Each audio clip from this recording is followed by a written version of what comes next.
Thanks everybody for coming.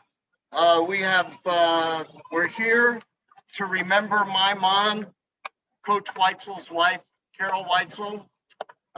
We're having a celebration. This is a celebration of life and to remember her in the best possible way, right? And everybody that knew her as a loving, caring, wonderful person. Gosh, I thought I was going to get through at least 3 seconds without cracking up. So,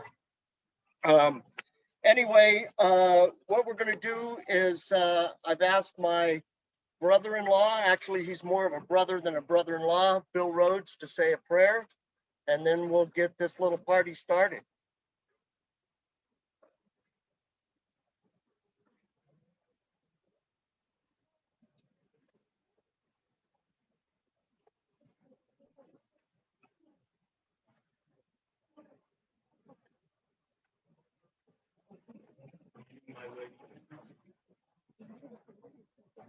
Good morning or near afternoon. How are y'all?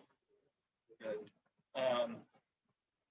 This is really special. Are we showing to other people? No, there's nobody else on, but we're recording. Okay. So. Well, greetings to anyone who might show up, and thank you everyone for making the effort to come.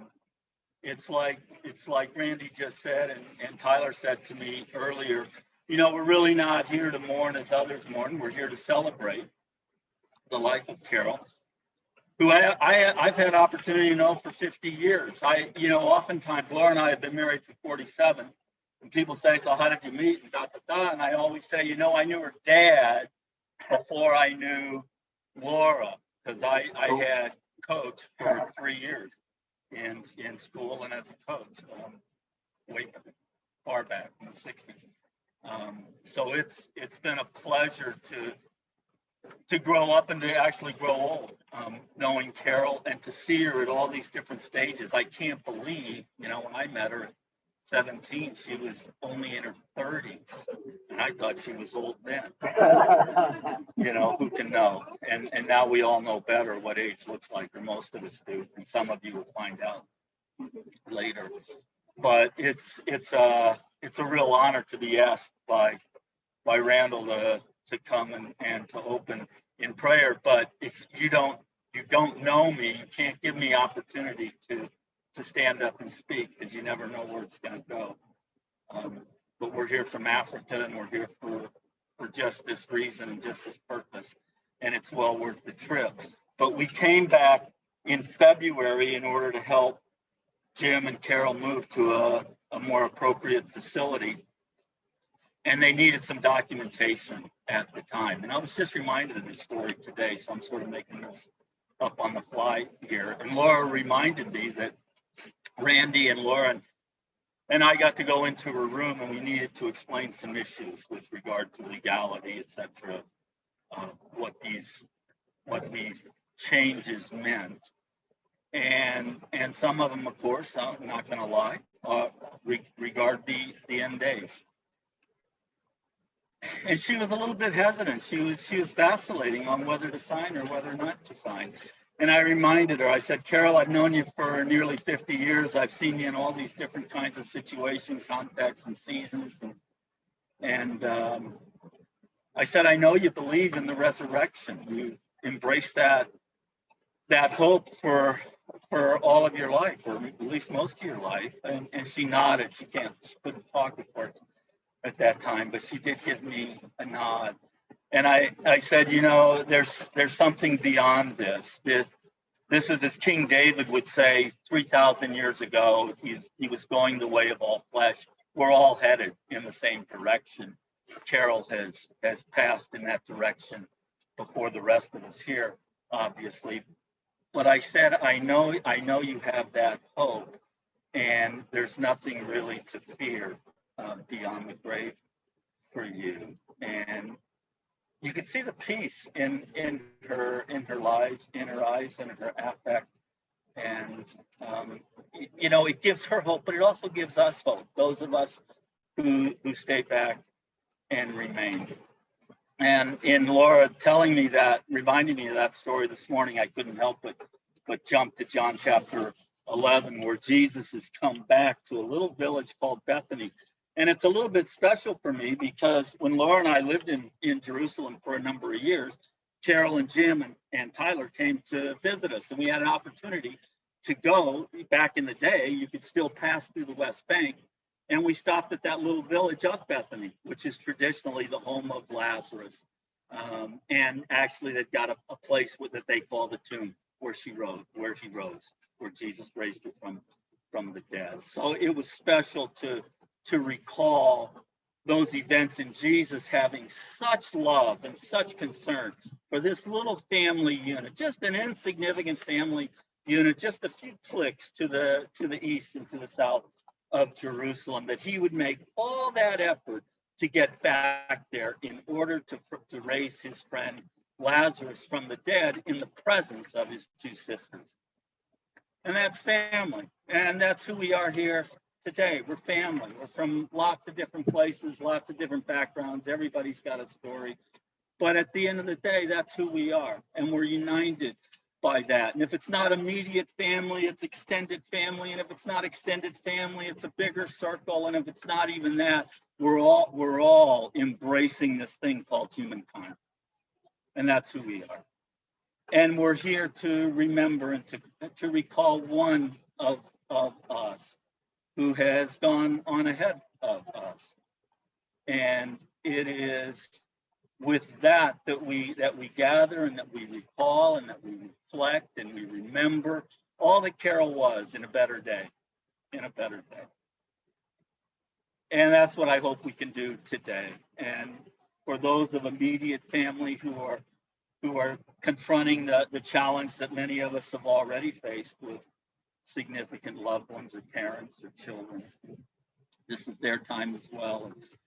And my prayer is that this would be a day for them to remember and to recall, and for all of us to have a sweet memory, especially of either our family, Carol, or our friend, Carol.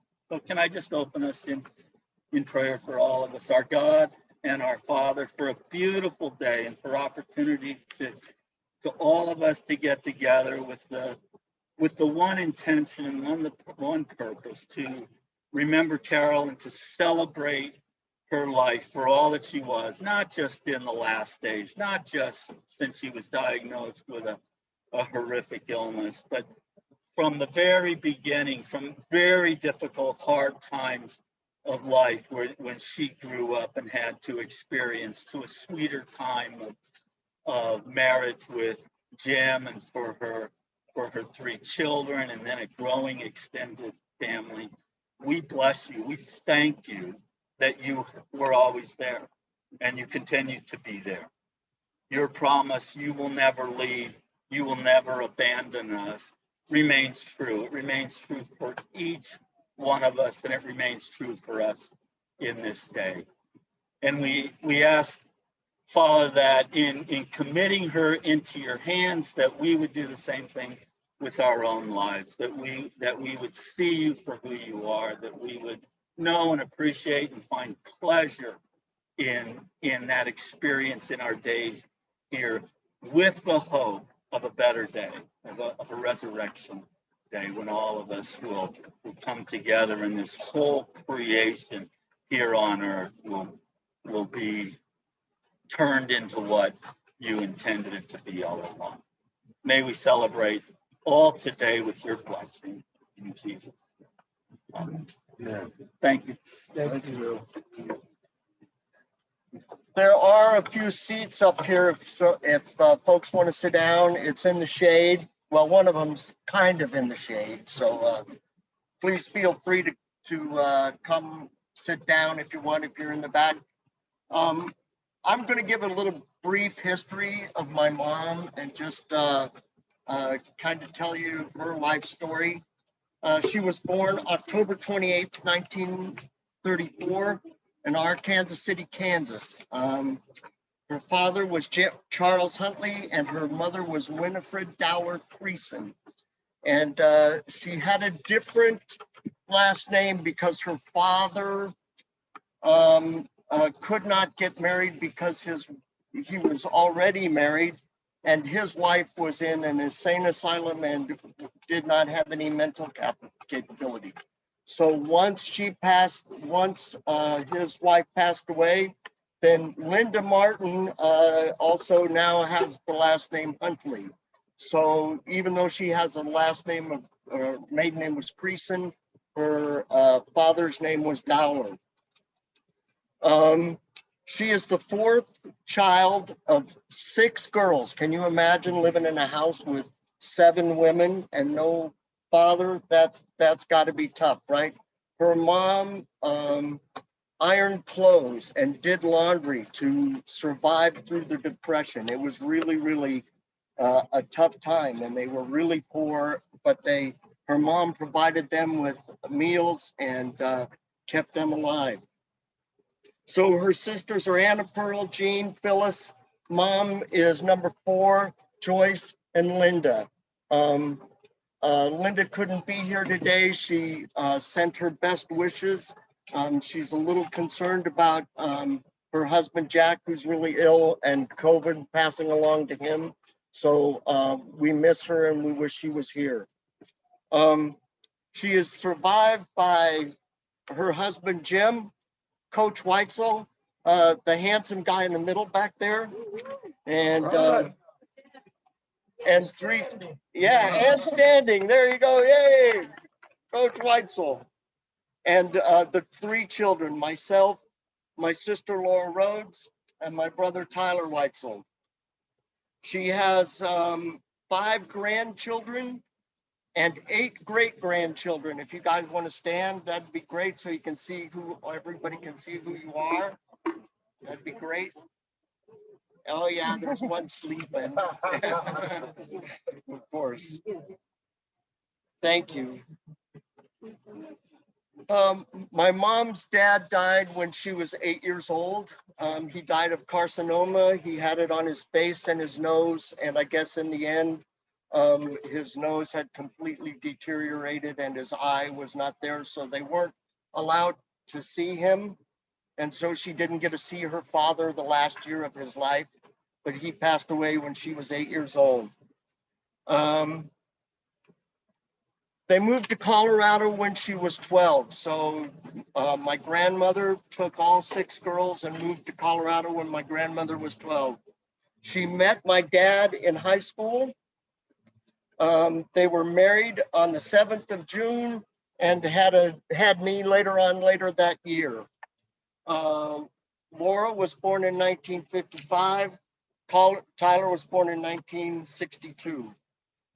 Dad went to Colorado A&M and got a teaching certificate, and they lived with my grandparents, Ed and Esther Weitzel. They lived out in the back of their house in a little shack that was built back there, and that's where Dad went to school with my mom. They tell a story of they had to run next door to get to a telephone to let the doctor know that I was being born. They didn't have a telephone in their house, so I'm glad somebody figured that out anyway. So after Dad graduated from Colorado A&M, they moved to Fort Collins. They built a house. They bought a house on 1113 Beach Street. They paid $12,000 for it and put $500 down on it. Isn't that amazing? That's crazy the way things have changed. Mom, my dad, we lived in Fort Collins until I was about 9 years old. My dad's father passed away when I was 7, and then we moved from from Fort Collins back to Timnath. They built a house, and that's where Laura and I grew up, in that little house in Timnath, and it was really a special place and lots of memories. Yeah. Mom took a clerking job at the postmaster, as my grandmother was the postmaster and my mom was her clerk. So she worked in the post office inside Lund's store, which was the general store. It had a post office, and Dad, after my grandfather died, Dad moved there to help my grandmother run the store and take care of all of the business. And do the butchering and do all of that stuff. And my mother, raised us kids. So I think she had the tougher game, especially when it comes to me. But anyway, then when the post office had its own separate building, we moved back to Fort Collins because Dad didn't need to be there for the store. So we continued our life on Skyline Drive. Isn't that where you were born, or were you born in Timtown? He was born in Timnath. Okay. It all gets by me. I'm sorry. Then when Dad retired, they moved back to Timnath and lived in Timnath until Mom retired from the post office. And then once Mom retired from the post office, they came. Yeah, you remember? Oh, I thought you wanted to say something. Your hand was waving, so sorry. Anyway, they moved to Phoenix so Mom could be close to Laura, or pardon me, close to Linda and close to Aunt Joyce. And Dad and Uncle Jack ran an irrigating business where they irrigated lawns for people during the summer. And so they came back to do that. And they lived here and had a really good retirement. They had a wonderful life here. They were close to family and they were close to friends. Mom loved doing things with the LDS Church and shopping. She was a big fan of Last Chance, and she would drag my poor dad, to Last Chance and make him stand and wait while she shopped. We had 5 filing cabinets full of costume jewelry that she collected. And they knew, I think every piece of costume jewelry in Phoenix went to my mom. Yeah, when it was returned. So she would get these necklaces that were all tangled up, and she would untangle them and she sorted them out. She put the orange ones together and the blue ones together and the pearls together and all of that stuff. And I think that was kind of her hobby, but she loved Last Chance. She loved to shop. I have had several Christmas gifts where I got a brand new pair of Nike tennis shoes, perfect Nike tennis shoes that she got for $35, but they were the wrong size. And she was really famous about doing that stuff. She got it on sale and it was a good deal, but it didn't fit. So that was my mom. That was her thing, right? Anyway, she developed symptoms of ALS 9 years ago. For 2 years, we had no idea what was going on. She struggled with the first 2 years. She had a really hoarse voice. They tried to diagnose it. They didn't really get it diagnosed until 7 years ago. 7 years ago, she was diagnosed with ALS, and she fought really hard, and she never complained. And she always had a positive outlook about what was going to happen and how she was going to get through this and how she was going to make it through this disease. And even in the end, when the only thing she could do was write a scribble, she would scribble things like an ALS cure is coming and hope it's soon, things like that. And it was really hard to move them from their home to the facility they were in. We wanted them to live in their home as long as they possibly could. And that was their choice to do so. Our grandkids, my nieces and nephews, her grandkids, my nieces and nephews, wanted them to live in Little Rock, but they wanted to be in their home. So they, Mom and Dad lived in their home till the last possible thing they could do, and they got to stay there for as long as they could. I want to tell some personal stories, if that's okay. my first memory of my mom. I don't know. How can you remember the first memory of your mom? I was playing in our yard and I stepped on a bee, and I couldn't figure out, why my foot hurt and what was going on. And I remember my mom looking at the bottom of my foot and saying, "You got stung by a bee," and her pulling out the stinger and putting a baking soda on it and all of that stuff. Um, I think I was about 9. She says I was about 2.5. So, anyway, that is my first memory of my mom, and just the way that she took care of me and helped me through my little pain. Um, that that's her, right? Um, Another story I have of her is one time we lived in Timnath, and I was out riding a bike, and I was supposed to be home at 5 o'clock at night, and I didn't get home till 7 o'clock. And of course, they were worried and frantic and upset and didn't know where I was and what's going on. And she said, "Where were you?" And I said, "I got caught in a hailstorm." Bright sunny day, nothing going on, right? She says, "Come on." Okay, I had a flat on my bike. Bicycle tires were flat. She said, "You're not going to get in trouble for telling me the truth. Always tell me the truth. You're not going to get in trouble for telling me the truth." So the next time, I'm thinking that's my get out of jail free card, right? So the next time, maybe 2 hours later, maybe 2 days later, I broke a glass. And she said, "What happened?" And I said, "I broke a glass." And she swatted me. And I said, "I thought I wasn't going to get in trouble for telling the truth." She says, "That's not for telling the truth. That's for breaking the glass." So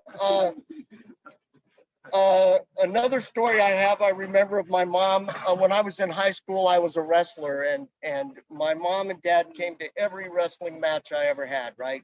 And I wrestled all through high school and even into the first year of college, and they were at every wrestling match. And one time we're in the Fort Collins High School gymnasium, and we're in between periods, and the referee is discussing with the timekeeper something. So I'm on the opponent with I'm on the mat with my opponent, and it's really awkward silence. And we're standing there and we're waiting. And I kind of glance up and I see my mom, and she goes, "Kill him, Randy."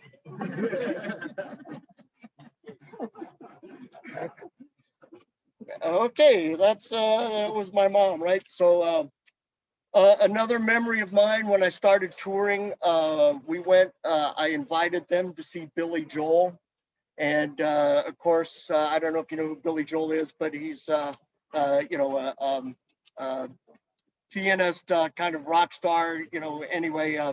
So I invite mom and dad back to meet Billy, and, we're discussing it. And Billy says to me, "Randy, did you ever get that thing fixed? Did the penicillin help you out?" And my mother looks, with these big eyes like, "What is he talking about?" And he didn't realize that Billy was pulling a joke about that whole thing. And she was flipping out. I had to calm her down and say, "No, no, no, this was a joke. It was funny, really, honest." Um, and the last memory just recently was I could still make her laugh. No matter what was going on, I could make her laugh. And Katrina and I we took them out for ice cream one time, and I told her a story or a joke, and she started laughing. And I said, "Really, it's not that funny. I mean, come on, it's not that funny." And the more I said that, the more she started laughing, and ice cream was coming out of her nose, and it was just crazy. But to have those memories of her still smiling and laughing and enjoying life, that's the way I want to remember her. And that's anyway, that's my mom's story. I want to also recognize, before I get off the stage here, so to speak, Linda and Jack Martin couldn't be here today. We wish they were here, but we're thinking of them. And Sharon Wicker, my cousin, Mary Rattery, Jimmy Brewer, Jerry Brewer, Steve Jesquire, well, the whole Jesquire family, Steve and Mark, Roger, Ray and Tim Polly, all of the Boner cousins. I had cousins by the dozens when I was a little kid. And also our friend and keeper, Chris. Do you remember Chris's last name that helped Mom?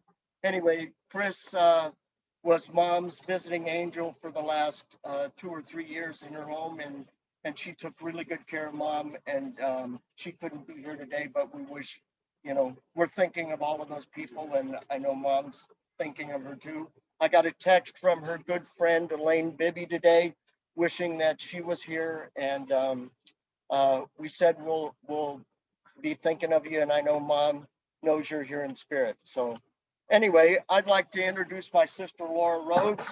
She's going to say a few things, and then we'll go from there. Thanks. Yeah. Then Tyler. What? No. Yeah, we'll do that. So my name's Laura. For those of you who don't know me, I'm Carol and Jim's daughter. Most of you are my relatives somehow, or soon to be relatives. So thank you for coming.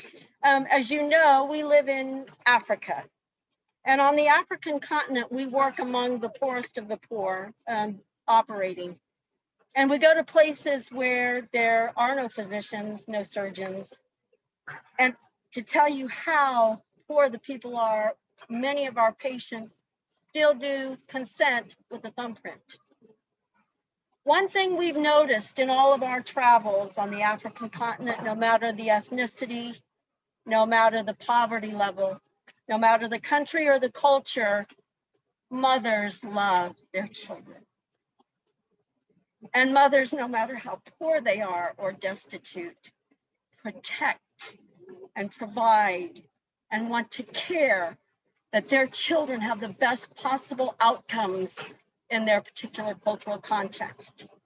And our mother was no different. She protected us. She provided for us. She prepared us to live independent lives. And we are forever indebted to her for watching over us.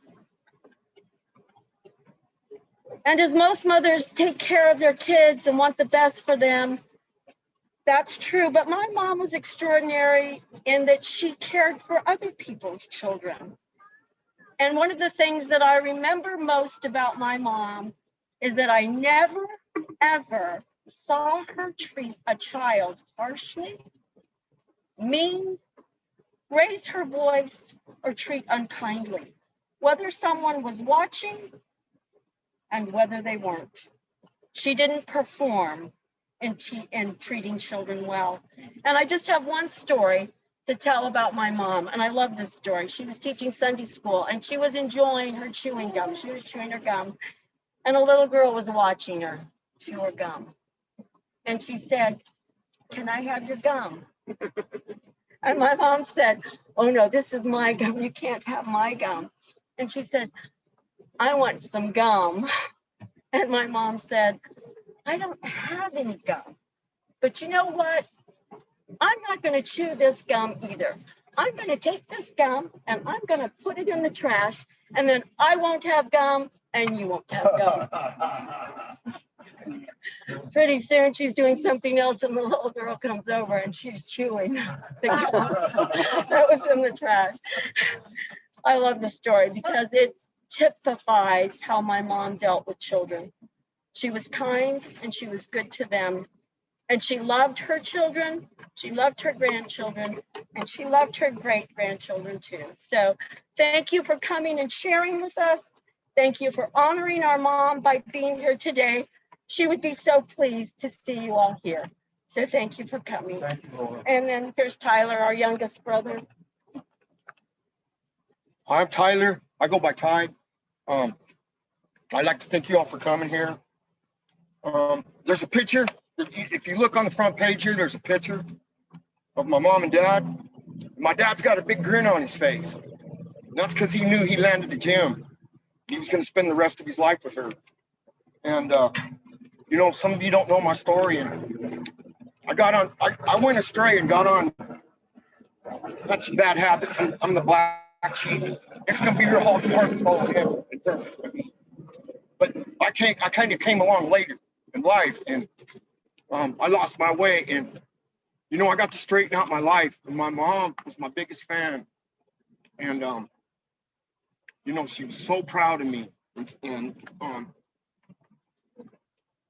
I got an opportunity to show her what kind of son that they raised, and I'm really grateful for that. The things that I was taught as a child, I grew up differently than most folks do. And I overcame some addictions, and my mom was right there by my side the whole time. And I watched her in her last days, and I like to think today as my mom, when she was younger, she was full of life. That's the way I want to remember, and that's the way she wants us to remember her. The kind of person she was, like these stories that she had. And I got an ice cream story too. Me and my dad and my mom were on vacation, and we stopped in the Sizzler, and we had our dinner, and my mom went to the ice cream machine, and she started getting an ice cream, and the machine wouldn't shut off. So she started to panic, and she kept grabbing cone after cone after cone. And I remember saying, "Jim, make this thing stop." And by the time he got over there to stop it, there was ice cream all over the floor. Finally, the machine ran out of ice cream. That's the only when the thing's to shut off. So, yeah, my mom, where we came from, where we grew up, that's my home. That's where we were all born and raised. And someday we'll get to all go back there and celebrate, and that's where our roots are. But my mom had a good life here in Phoenix too. And she had a lot of people that loved her. And in her final days, and Randy mentioned this, Chris was took care of my mom so good. We're so blessed to have Chris, because that was challenging. My mom couldn't speak. She physically couldn't speak, but she was still such a gentle soul, and I remember they had an infection in her tube, and this was last year of COVID. Nobody could go anywhere because it was COVID, and we could only have one visitor in there. So they brought mom to the hospital, and they botched her surgery, and we had to go back again, and it took hours and hours and hours. And of course, you don't know what's going to happen. It's one of them things you just don't know. And Chris stayed with her the whole entire time, and I don't know if she got paid for that, but I just want to give a minute to thank her for what she did, and her courage and her strength. And she meant so much to my mom. And they, for whatever reason, they didn't want her at the place that mom came from, because I don't know what insurance or what, but I felt really heartbroken. And Chris called me and was crying, and we got to communicate that. So today's about closure. It's about the celebration of life. It's about an example that my mom led to me, that some of her values and what she believed in will always be with me, and her example to me will always be there to me. And I wear this cross next to my heart, because that's what my mom was a Christian, and my mom's in a better place today. My mom's in heaven. So I'd like to thank you all for letting me share this for a few minutes. And I got to cut out early because I got to go run a meeting. That's where my mom would want me to be, running a meeting. So if you see me cutting out of here, that's where I went. But thank you.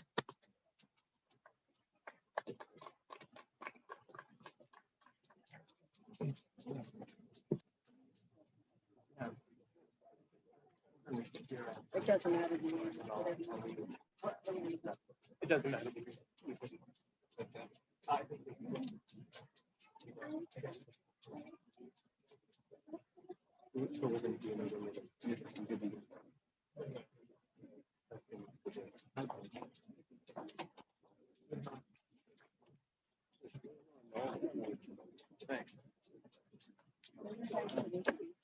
Yeah, I'm gonna introduce myself. I don't know everybody. I'm Tim Herford. I am Abby's husband. Abby is Bill and Laura's oldest daughter. And I appreciate the stories, and we're gonna have a time of sharing after this, but I was gonna, while I'm up here, while we're getting set up, say really briefly, kind of thinking about what Laura had said with the way Carol loved kids. I knew her for 17 years. I met her while Abby and I first started dating, and I was never one of her actual grandkids, but she treated me like one and accepted me almost immediately as one of her own, and treated me that way the whole time, and to the point where after I think their last trip out of the state was to come visit me, or she came to watch me graduate from medical school, and I was there, Carol and Jim's last trip out of the state, and my grandparents had all passed, and so it meant a tremendous amount to me to have them there to support me in that way. And that's just how she was, that she just kind of family was family for her. Thanks, Tom. I'm Carol's youngest grandchild. And y'all know my grandma loved music. She had a beautiful voice herself. And so we're going to try and honor her with a couple of little songs here that we hope that she would like.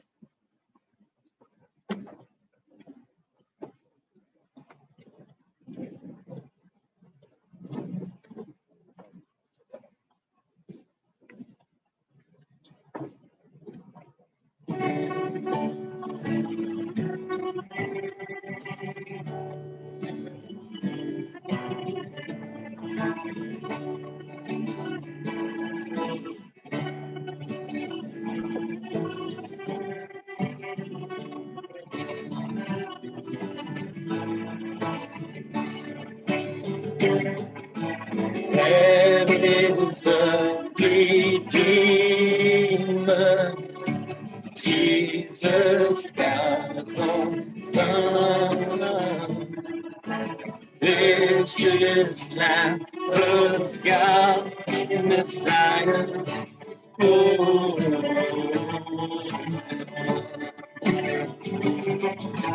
Jesus, my Redeemer. Jesus,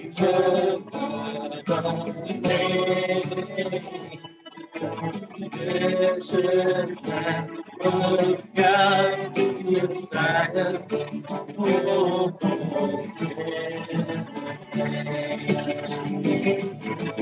thank you, oh my Father, for giving us your Son. And leading your spirit to your world down when I stand in glory, I will see His face. There I'll serve my King forever in that holy day. Thank you, oh my Father, for giving us your Son and leading your spirit till your world down on earth is done. Thank you, oh my Father, for giving us your Son and leading your spirit till your work on earth is done.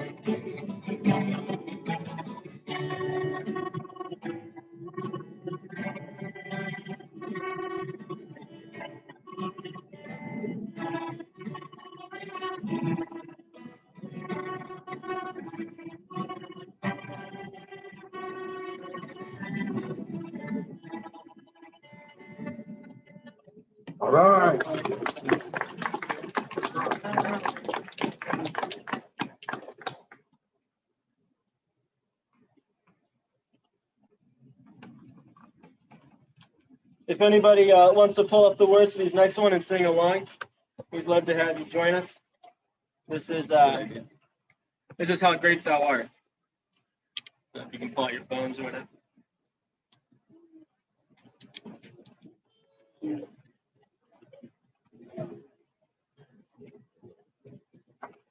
And it would help if you're a slow typer, because that'd give me a couple seconds. That's the ticket.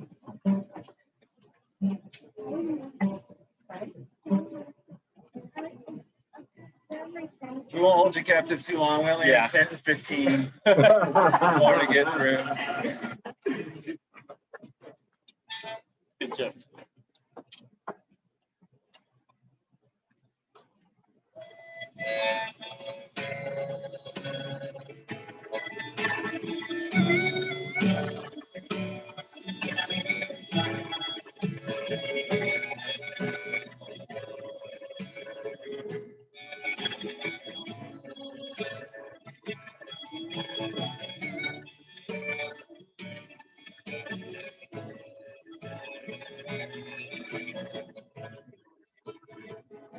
Oh Lord, my God, when I in awesome wonder consider all the worlds thy hands have made, I see the sun, I hear the rolling thunder, that cloud to out the universe display. And sings my soul, my Savior comes to thee. How great thou art, how great thou art. And sings my soul, my Savior comes to thee. How great thou art, how great thou art. And when I think that God, his son, not sparing, sent him to die, I scarce can take it that on that cross, my burden gladly bearing, he did die to take away my sin. Then sings my soul, my Savior comes to you. How great thou art, how great thou art. Then sings my soul, my Savior comes to you. How great thou art, how great thou art.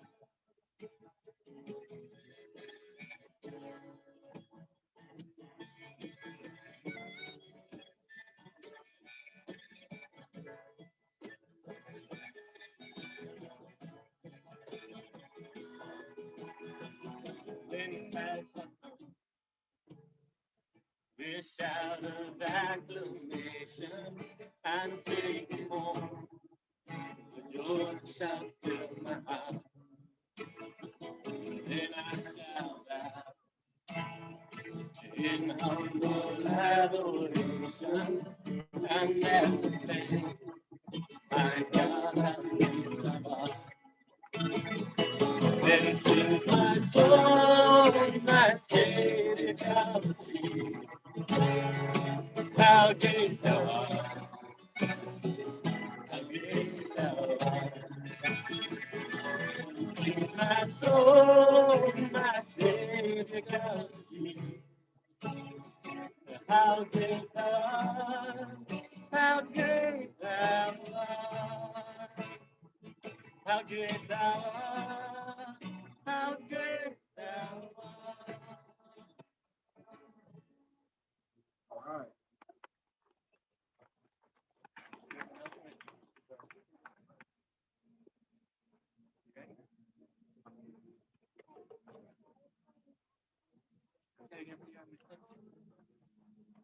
right. I think my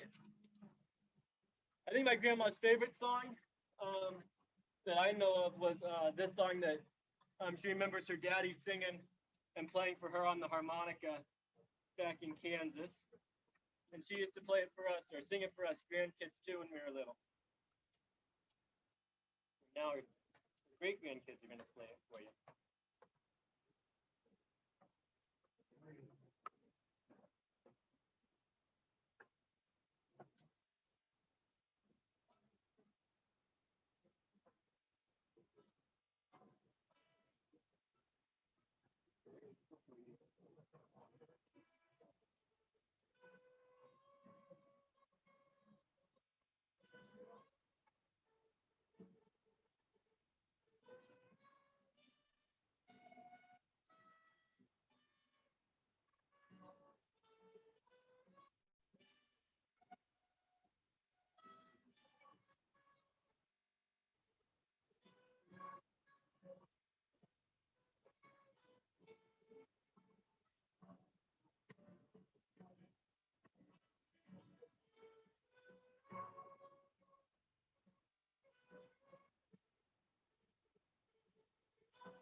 A little open time for sharing.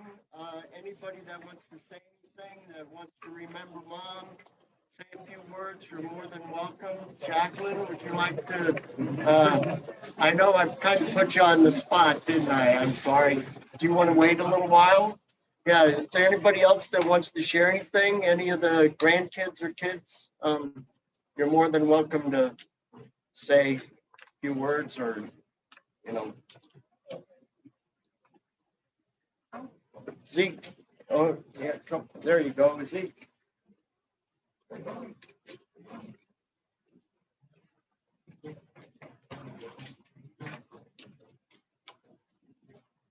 Hi, I'm Zeke. I'm known for a couple of things. I'm known for being very verbose. I'm known for flying. What I can do here.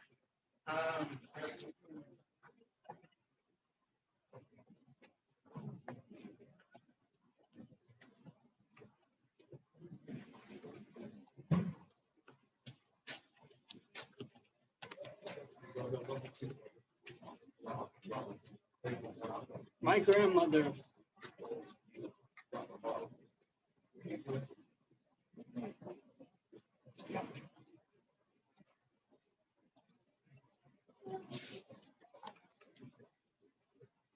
when I was 10 or thereabouts, about 30 years ago, we lived in Pennsylvania.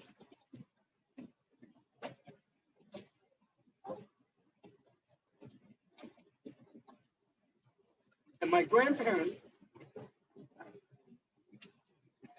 had just moved to Phoenix, and they would come and visit us. While my dad was in residency.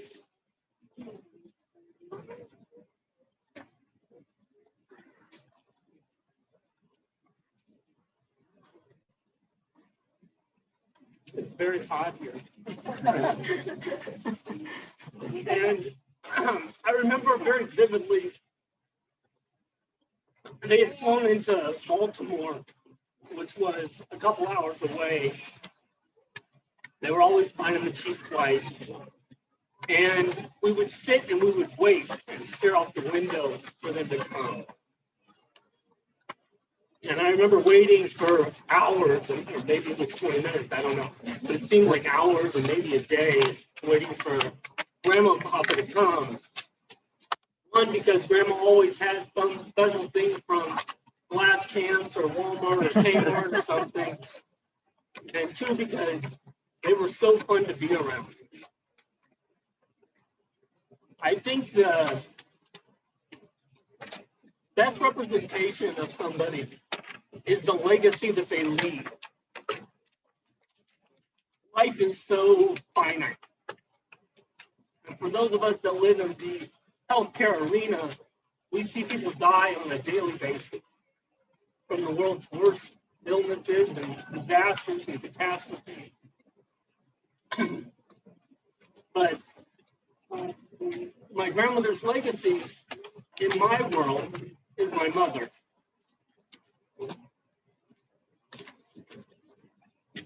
And my mother, like her mother, is a mother to many. In home in Kenya, my mother has seen between 500 and 1,000 kids go through school. She's found their school fees. She's mothered them because they've lost parents. She has been her mother to these children. I believe that we all exist standing on the shoulders of the people that come before us, and that none of us exist on an island. I didn't get to see my grandmother for a couple of years recently because I'm finishing my surgical training, and kind of had a feeling in April that I needed to see her and say goodbye. And so we got to come out to Phoenix. It was for a 24-hour period, very difficult to find coverage. And I got to visit Father Jim and Grandma at their little complex where they live with a few other people. And I got to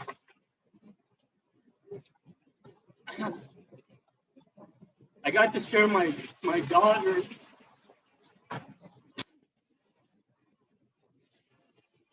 with my grandmother. She got to hold her, and she was still able to smile, and she was still able to laugh. And my daughter is the cutest thing in the world. And she was able to hold her for about an hour. And it's probably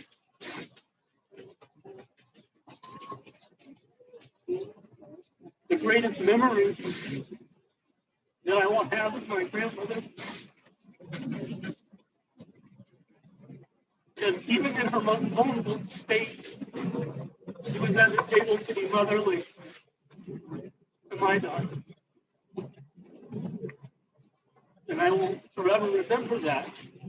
I know that she touched many of you in many different ways, and I'm thankful for the life that she lived here in Phoenix and the life that she lived in Colorado prior to this, the legacy that she lives of overcoming adversity, being an accomplished woman from the 50s, having a job, a career, setting the stage for children to do likewise, setting an example for what it means to be educated and to pursue education. And that's a huge thing for us, for those of us from other parts. Education is the key to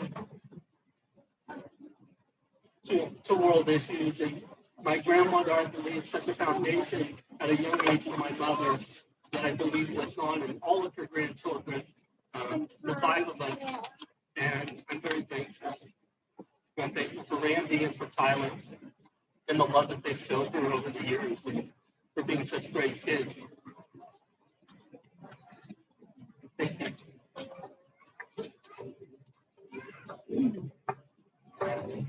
I can go next. My name's Jacqueline. My mom is the oldest of my grandma's and sisters. And so Carol is my great aunt. Sorry, I'm also a crier, so excuse me. But Carol was like another grandmother to us. Oh, they get so emotional. But we love her so much too, and we always loved all of her grandkids and kids, and she always talks so much about you guys to us because we got to live in Phoenix close to them. God, I remember going to Last Chance with my grandma and her and Joyce, when we were little, and my sister Victoria would just be so mad. She's like, "Oh my God, when do we get to leave?" Because it would be just hours shopping. And I remember being at Carol's house, helping her and take off necklaces. When Randy said that, I'm like, "Oh no, I remember doing that with her." But she was such a loving person. It's so true. The phrase I always remember her saying whenever she walked in is, "Hi, honey." I don't know if you can hear her saying that, but I can just hear her saying it still. And my grandma gave me something she wanted to read. She's so sad she couldn't be here. I got to visit Carol quite a few times, and she was, getting digressing, and the disease is such a horrible disease. And always on her thing, she'd write to us, "I love you so much. I'm so happy you're here." It was just hard to watch her go through that. So I'm very happy that she's with the Lord as well. Sorry. I did not think I'd be this emotional. Actually, I had a dream about her in probably March or February, and I got to tell her about it. But oh man, it was such a weird dream, and I think I knew too that the end was kind of coming. And I had a dream that I was with our whole family, and she was herself. I mean, probably 20 years ago, and just so fun and alive and so loving. And it was like I woke up crying because I was like, oh my gosh, like I felt her and like saw her how she used to be, and it was just like kind of devastating to like wake up and remember how it's hard now. So anyways, but it was a really cool memory, and I got to tell her about that, and she was like, remember me like that always. That's how you should remember me. And so I think we all do. So anyways, my grandma wanted me to read this. She's like, Carol wrote this for Huntley reunion. Her and Uncle Jim did. And the painting she wanted me to point out that she made, or she wanted to be here. So the little thing that they wrote says, my father died August 9th, 1943 at the age of 52 with cancer. I was only 8 years of age, and Linda, the youngest, was not quite 2 years old. The few short years our father was allowed to spend on earth with us were very precious to us. I, being the oldest, can remember him being better than Joyce, who at his death just 6 or 8 years of age. I remember him being a loving, very caring, hardworking father. He was musical and enjoyed playing the piano and the harmonica. He played strictly by ear as he had no musical lessons. I remember special times of singing along with him while he played. And I know he meant a lot, like Randy said, to them, and they didn't get as much time with him. But I think the way that he was with them when they had so much hardship in their life really made the pavement of how she was with us. So anyways, that's all I have. She just wanted me to share. So.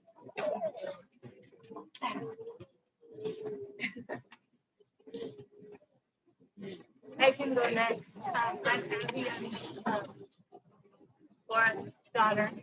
And I'm just going to read something that I wrote about my grandma. And I know most of this has been said already, but I don't. Yeah, can you stand up and turn around because we can't hear you?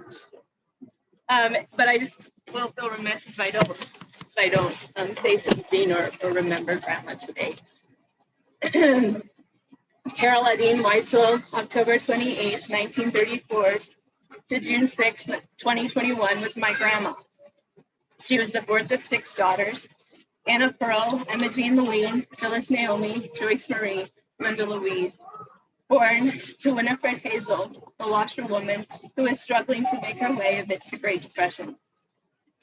Grandma Carol's dad, Charles A. Huntley, couldn't marry her mom because he was married to a woman who was in a home for the mentally ill. She remembered her father as someone who was somewhat absent, but when present, loving and kind. Someone who tried to provide for her. She used to tell how he would hold her on his knee and sing "You Are My Sunshine," a song she would later sing to her own grandchildren in her clear alto voice. Unfortunately, Charles Huntley died when Grandma was 8, and things went from bad to worse. Grandma Carol used to talk about being so poor they moved from house to house because they couldn't pay their bills. She used to say that sometimes her mom had to eat coffee grounds because there wasn't enough food. Often her clothes were made from flour sacks. Grandma remembered that her mom made wonderful bread and rolls. A happy memory was coming home to a fresh hot bun. When Grandma Carol was old enough, she took a job at a drugstore as a counterwoman. She used to bring home the money she earned in order to help her mom with the bills. Grandma loved ice cream, and the job was a good fit for her. She remembered her high school days fondly because of her sister and best friend Joyce, who was barely 2 years her junior. They would share clothes and double date. Grandma Carol was part of the Mormon church. The LDS had offered her family aid when they were most in need, and she repaid them with a life of devotion. Graduating from high school at 17, Grandma married James Richard Weitzel, Papa Jim, who was only 18 himself, on June 7, 1952. They were married a day short of 69 years. A little over a year after the union, Randall James was born. 2 years after that, Laura Lynn was born. 7 years later, Tyler Scott joined the family. Grandma was a good mother. She loved her little family. She took care of them to the very best of her abilities. She picked up jobs to provide extra income. She made nourishing meals and was an exceptional baker. Grandma Carol made sure that her own children had all the appropriate lessons, attire, and opportunities that were important in that day. She made holidays and vacations special occasions. Grandma had a pleasant laugh, a pretty smile, and a fantastic sense of humor, and was quick to laugh even at herself. This was a good thing because Papa Jim was always telling a joke and loved to make people laugh, probably her most of all. She was not made bitter by the poverty of her youth or the life circumstances that did not go her way. Granted, she was not afraid to take the reins on a situation and steer it the way she saw best. Grandma Carol became a young, hip, stylish grandma at 46. She went on to have 5 grandchildren, Savannah, Zeke, Ava, Jude, and me. She was always ready to indulge her grandchildren in treats. She was known to introduce Wendy's Frosties to them when they were babies. Grandma Carol was a postmaster at the Timnett Post Office and was kind and courteous to all the patrons, particularly the children. She kept a stash of candy to pass out to her smallest customers. Grandma was always winning things. Once she won a bicycle, once she won a trip to Hawaii, once she was on The Price is Right, and she won a stove. Additionally, she was always able to get the best deals, and she loved a bargain. She was the best coupon clipper, and stores would often pay her to take items home. Grandma Carol was diagnosed almost 7 years ago with amyotrophic lateral sclerosis, ALS. I remember where I was when I found out. We had all noticed Grandma's sweet voice was changing, but I didn't suspect ALS. The diagnosis was traumatic for her. She knew the disease would be her companion until the end, yet she became creative in learning new ways to communicate. For many years, she continued to travel. Special events and additions to the family were important to her. She was able to attend both Zeke and Tim's medical school graduations and Zeke and Layla's wedding. She was able to meet all 8 of her great-grandchildren, 2 of whom she met in the last weeks of her life. Grandma loved life. She loved the life she and Papa had created. They had an easy rhythm after retiring to Phoenix.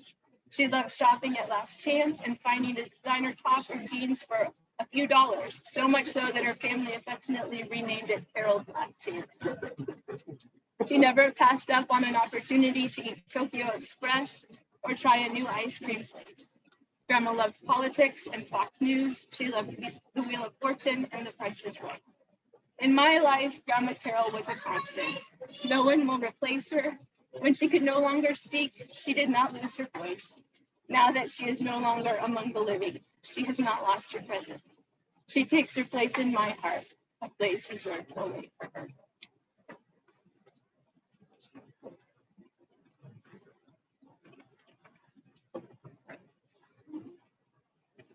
I'd like to take a minute and share with everyone. I'm like Jacqueline, I can be strong, I can talk, but our heart talks to us too, and it just happens, right? But if I have ever met someone as more thankful of life and thankful of anything anyone ever did, she was the person. And Carol was so grateful for life, grateful for all of her family, and to have you guys all here. I feel her with me, and I honestly know how happy and smiling she is right now. A couple of things. There was one, about 10 years ago, I got sick, I had surgery, and she knew how I like to keep my house. And she's like, Joy, don't worry, I'll come over. And she did. She came over, and man, lickety split, my house was like a Carol perfection. It was amazing. She had that much love. And then she came over the next day, and Hallie, my youngest, was, you know, that tall, and she opened up the door and said, I knew you'd come back to see me. And Aunt Carol always told me that story because that really melted her heart. It really did. After I had Haley, it was 2 days before Thanksgiving. She was born early, but my mom had plans to go visit my sister that lived in Texas at the time because Jacqueline was just born a few months before that. So my mom was going to Thanksgiving and in Texas. It was Victoria. Yeah. All right. Sorry.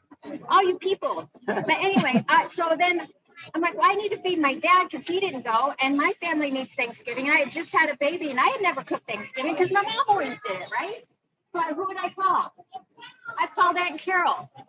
And I wrote down, and I still have it on the same paper. I said, whatever you serve at Thanksgiving, I want to duplicate it.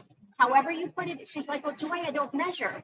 Well, okay, so I have a pinch of this and a splash of that. I have it all written down. So if you guys want to know any of the recipes for Thanksgiving, I do have them. That sweet potato casserole and the cranberry salad and the green bean casserole the way that she had made it, and the mashed potatoes with the, you know, everybody's mashed potatoes kind of not are the same, but hers are perfection. So I do have those, and I'd be happy to share them with everyone too, if you'd like.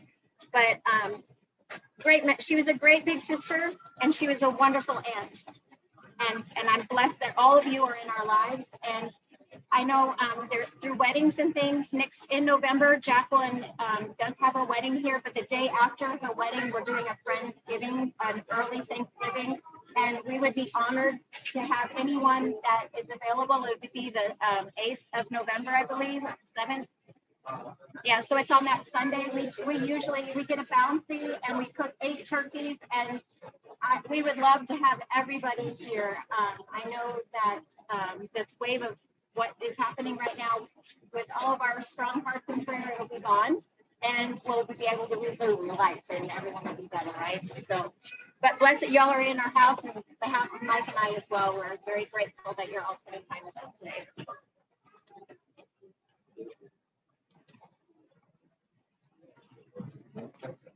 Okay, I'll go next. I'm looking to get long because I know it's hot. I'm not used to growing. I grew up in Colorado, so like I'm 80 degrees in Denver right now, and I'm dying. So this is like melting, boiling point for me. Hi, everybody. I'm Savannah. I am Carol's granddaughter, daughter of Randy. So mine's actually a funny story. I didn't get to grow up with my grandmother a lot, except for coming every single summer to come down here. But one of my favorite memories is we were all in Pennsylvania. And and it was hot there too. Uncle Bill was finishing up med school. And so Grandma was insistent that we all got together, and she scrimped and scraped and got us somehow magically. There was probably a coupon involved to get us to Hershey's Park, Pennsylvania. And that entire week, at the beginning of the week, it was the time where McDonald's had their 89-cent hamburgers and their 29-cent, or it was 29-cent hamburgers, 89-cent cheeseburgers. And so the first Tuesday that we could, we all drove to McDonald's and bought as many as it would last us for the entire week, because they were cheap, they were easy, and we could bring them into the park. But we lived off of 89-cent hamburgers and McDonald's that entire week, including ice cream. We always drove back around for ice cream because that doesn't last all week. But it's absolutely one of my most favorite memories. She was very much so into having the entire family together. It's what she loved most. There's a couple pictures on there where we're all together, which I think were probably some of her greatest memories, when all 5 grandkids, my dad, my mom, Aunt Laura, Uncle Bill, all got together, because we all lived very separate lives. Anyway, I remember her as an amazing human being. I went to go visit her several years before she was sick. I mean, she was still sick, but she was living in the house, and we got together, and I love to bake, and so does my grandma. so did grandma. And so it was actually a really cool memory just being able to go into her kitchen, have her literally hand me recipes. Like there was no like rewriting them down. It was just like, here you go, here's all my recipes. You can continue my legacy. So I still have all those recipes. And I remember her most in the kitchen trying to get me to cook. My dad is not, well, he's now become a cook. But growing up, my dad was never a cook. The restaurant was his best friend. That was the same with my mom. And so having her teach me how to cook is probably one of my favorite memories of her. So mine's not as like serious or, you know, I love what everybody's been saying, but most of my memories are with my grandma. They're pretty funny. So she always used to get mad when Papa and I used to go to the pool at 11 o'clock at night because it was 100 degrees instead of 120. But she would always be like, why are you guys going out so late? And it would be always to jump in the pool. Anyway, thank you all for coming. I know that she would love this because she loved having everybody together. So thank you, everybody.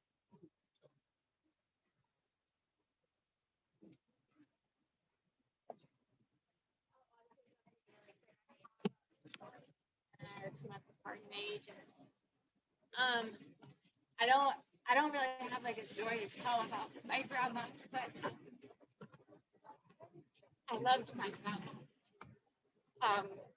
I didn't have a middle name growing up. I was just Hava Rose, and I remember I'd be sitting at my desk in Kenya, and I'd be practicing my signature, and I'd be like, my middle name is Audine. Like my grandma, I was Hava Audine. I wanted to be like Carol Audine so bad. But she was a wonderful grandma. She was a wonderful great grandma. When we were able to come out at the end of March and introduce our youngest son to her, and I think, even though I don't want to remember my grandma the way that I last saw her, I want to remember her smile. She had this smile that was just like open mouth, like grin from ear to ear, just expressing so much joy. And seeing her reaction to seeing him, kind of like my brother Zeke was saying, like Miana, like, is that smile and that joy and seeing life continue, seeing life moving forward, and and knowing she wasn't even going to be a part of it, but not being sad in that moment, but enjoying it in the here and now. I loved my grandma.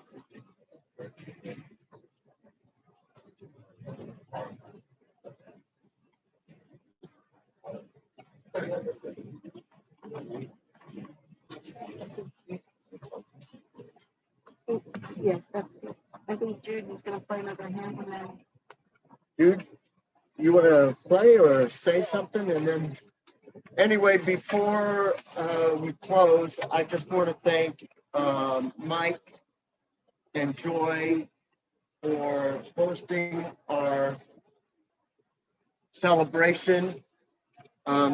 They have been such great people through helping us deal with financial issues and logistical issues and all kinds of things. So thank you, Mike and Joy, for everything. Thanks for holding this for us. Mom would be so happy to see kids playing and jumping through and excited, and that was her joy. And thank you for bringing your children and having them be part of this. And Jude's going to close it up for us. And thanks again, everyone, for coming. And Mom loves you all. Thanks, John. So it's gonna be our last song. It'd be nice if y'all sing around the "You Are My Sunshine" with me here for Carol, a friend, a mother, a grandmother, a great grandmother. And a little girl from Kansas.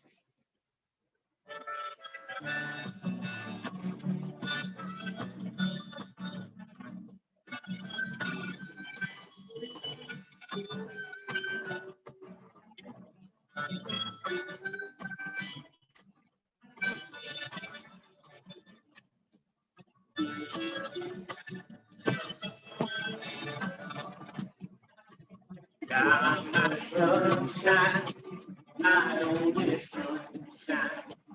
You make me happy with skies are gray. You never know, dear, how much I love you. Please don't take my sunshine away. Yeah, my sunshine, my only sunshine. You make me happy with skies are gray. You never know, dear, how much I love you. Please don't take my sunshine away. Please don't take my sunshine away. Please don't take my sunshine away.